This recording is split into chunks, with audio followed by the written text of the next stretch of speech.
अब क्या सजा होनी चाहिए तुम्हारी? खुद ही फैसला करो, क्या करना चाहिए। समझ में नहीं आ रहा पापा, इस सब में मेरा क्या कसूर है? मैंने उसको, रोमा को सब कुछ बता दिया था कि वो मुझे बिल्कुल पसंद नहीं है। उसके अलावा बाकी सबको भी ये बात पता है, लेकिन फिर भी सब जानबूझकर उसको मेरे पल्ले बांधने की कोशिश कर रहे हैं।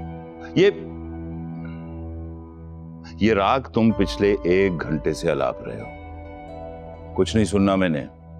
तुमने जो करना था कर लिया है। अब ये बताओ कि जो रायता तुमने फैलाया है उसका क्या करना? मैं क्या हल बताऊं आपको? इस सब कुछ साशा की वजह से हो रहा है, लेकिन अब वो अपने घर चली गई है तो मुझे समझ में नहीं आ रहा कि बाकी सब ने मेरा बॉयकॉट क्यों कर दिया। इसलिए कि तुम एक सुस्त आदमी हो, दिमाग से पैदल आदमी हो। ना तुम्हें बिजनेस करना आया और ना ही सियासत। क्या मतलब? अगर इतना ही तुम्हारे सर पे इश्क का भूत सवार था तो दूसरी शादी कर लेते, पहली रोमा के साथ, जैसे मैंने की। बिल्कुल सही मशवरा दे रहे हैं आप, ताकि मेरी जिंदगी भी आपकी तरह गुजरती। जैसे मॉम को जब आपकी दूसरी शादी का पता चला था तो हमारे सोशल सर्कल में हम सबका मुंह काला हो गया था। क्या क्या कुछ फेस नहीं करना पड़ा था हमें। इस मामलात में औरतें शोर मचाती हैं, झगड़ा करती हैं, लेकिन इस मामले में नुकसान भी औरत का ही होता है, जैसे तुम्हारी माँ का हुआ। Uncle juice.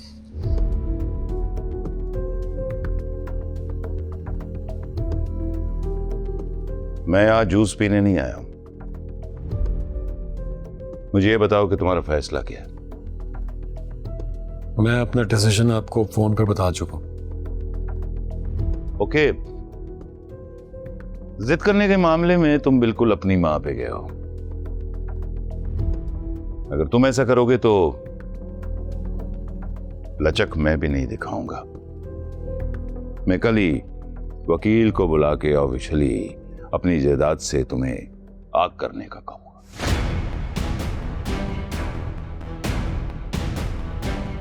पैसे पैसे के मोहताज हो जाओगे तुम। फिर मैं देखता हूं कि तुम्हारी बीवी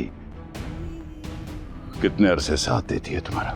ठीक है, अगर आपका यही फैसला है तो कर दीजिए मुझे जायदाद से आग, लेकिन मोहिनी को मैं किसी सूरत में अकेला नहीं छोड़ूंगा। ज़ारून, पागल हो गए हो क्या तुम? तुम्हारे बाप है वो, उन्होंने पाल पोस कर तुम्हें बड़ा कर दिया, यहाँ तक पहुंचा दिया, और तुम? अंकल, मैं आपसे माफी मांगती हूँ, और खुदा के लिए ऐसे मत करें, हमें माफ कर दें। उठो, ये क्या कर रही हो तुम? समझाओ इसे, उठो। नहीं, जब तक आप हमें दिल से माफ नहीं करेंगे मैं आपके पैरों में ही पड़ी रहूंगी, मैं नहीं उठूंगी। ज़ारून, समझाओ अपनी बीवी को। Mohini please get up. मैंने कहा ना, मैं तब तक नहीं उठूंगी जब तक अंकल हमारी खता को माफ नहीं कर देते और हम दोनों को गले नहीं लगा लेते। अंकल, खुदा के लिए हमें माफ कर दें।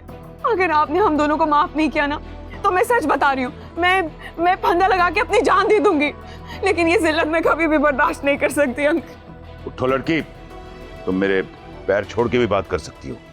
मुझे ऐसी हरकतें बिल्कुल पसंद नहीं।